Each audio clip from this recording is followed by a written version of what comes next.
Okay, uh, you're now looking at the Great British Old Age Pension, frozen old age pension scam.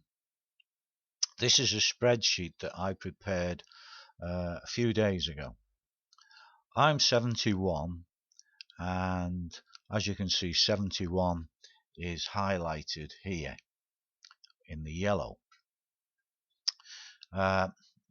My old age pension started when I was 65, and it started off at £480 every 4 weeks.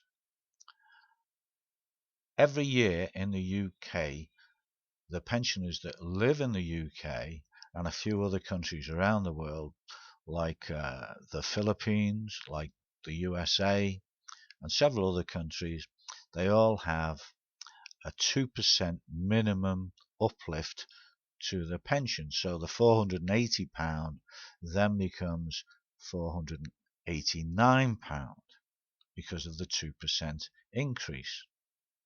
And that's a minimum increase. It's something to do with the triple lock formula that they've invented in the Houses of Parliament. And of course, by the time you get to 67, it's been uplifted to £499, and now I'm 71. It's been uplifted to £540 approximately.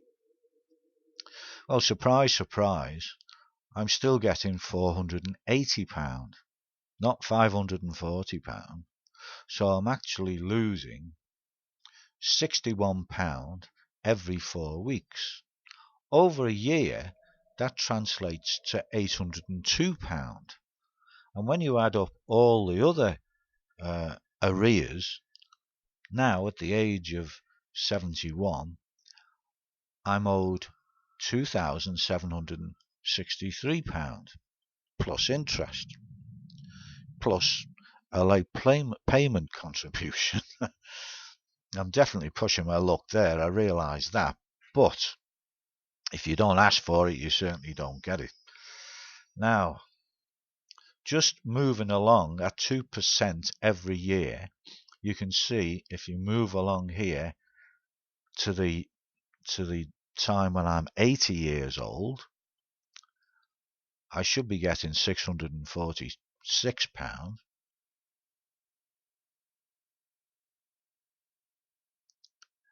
and I'm not. I'm still getting £480. So I've been robbed of £16,798 by the time I get to live to be 80. And just to take things right to the very end, supposing God spares me that I live to be 100, at this 2% increment, I will have been robbed of £101,800. There you are, you see, age 100. That's how much I should be getting every month, every 4 weeks, not every month, every 4 weeks. But I'm not. So there you can see the amount of money that I should have received, and the amount of money that I have received, and there's a pitiful difference in it. Instead of living a reasonably dignified old age, I'm reduced to poverty, and there's 500,000 other old age pensioners, all at least 65. That goes without saying, but everybody's over 65. Those in the 90s have come through the Second World War. They fought at El Alamein. They fought at Dunkirk. They fought all over Europe, Burma, Arnhem, you name it. And how much are they getting?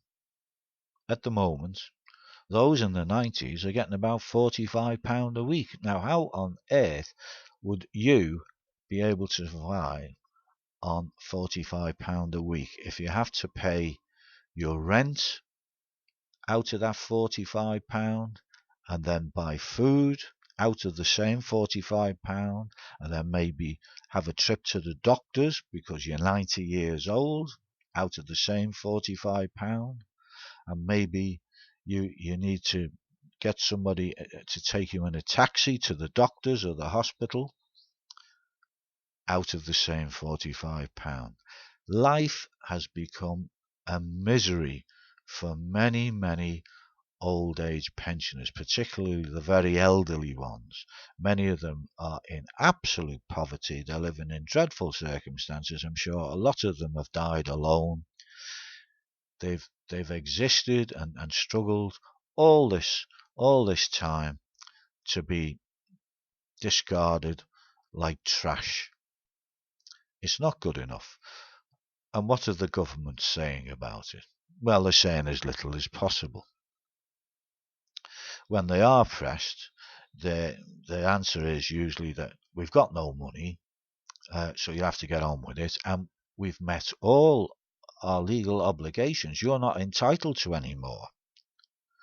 Well, of course, if we're not entitled to any more, why are the people in America entitled to the same amount in the UK? And what's so special about the Philippines that they're entitled to get full index-linked pensions? Of course, there isn't any bloody difference. We're all the same. We've all paid 30 odd or 40 odd years of national insurance contributions so that we could support the National Health Service and provide old age pensioners with a proper pension. That's the whole idea of it. That's why it was invented. After the Second World War, as far as I know, it was after the Second World War. Well, of course, they don't want to part with the money. But of course, there's certain situations where they don't mind parting with the money.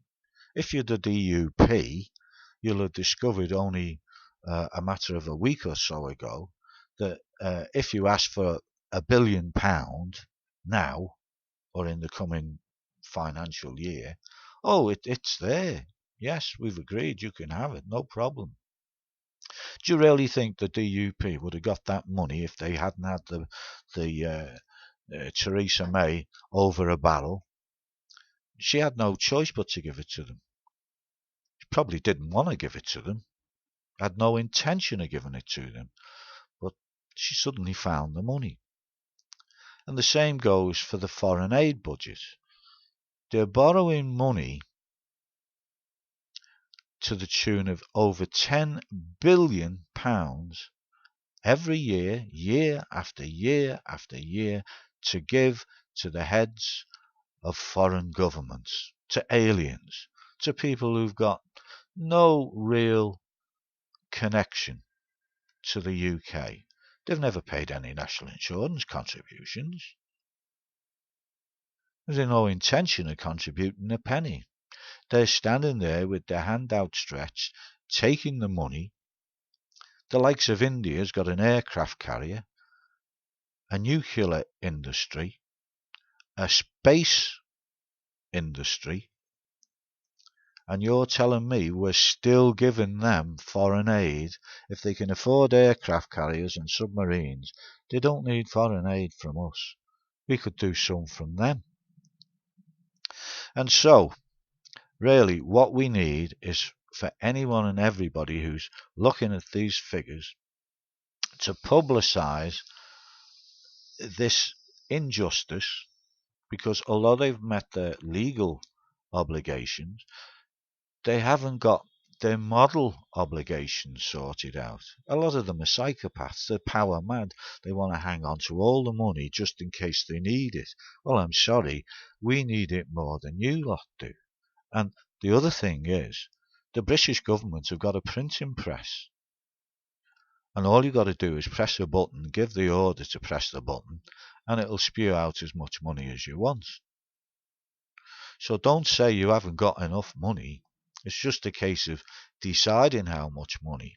And into the bargain, read Mark Blythe's very good book entitled austerity, the history of a dangerous idea. And if you don't have access to the book, just go onto YouTube and listen to him. He'll explain everything in very simple terms in a matter of 10 minutes. It's not a long diatribe. It's simple, straightforward, understandable English. And then you will begin to realise just how government works. And it works in favour of all the rich elite who have got a lot of power already, and they want to make damn sure that you don't get your fair share. They want to hang on to all of it. They're not going to give you your due deserts without a hell of a fight. So that's what we've got to do. We've got to put up a fight, publicise it, and shame them into paying what they owe. It's a disgrace, and it's time to stop. So I'd be very, very grateful, all of us, the 500,000 of us who are not index linked. Do whatever you can, please, to publicise this. Contact your local MP, Twitter, Instagram, Facebook, and anything else you can think of, YouTube of course, to publicise this and put pressure on the likes of the Prime Minister, although I suspect she's not going to be there much longer. Let's put an end to this terrible injustice. It really is dreadful. It's making people's lives a misery for years on end. They can't see any end to it. So you'd be doing a very good deed for the day if you just take that few minutes to retweet or publicise or connect up on Facebook or whatever way you do it. So thank you again in advance, and hopefully we can get an end to this injustice. Thank you. Bye for now. Bye bye.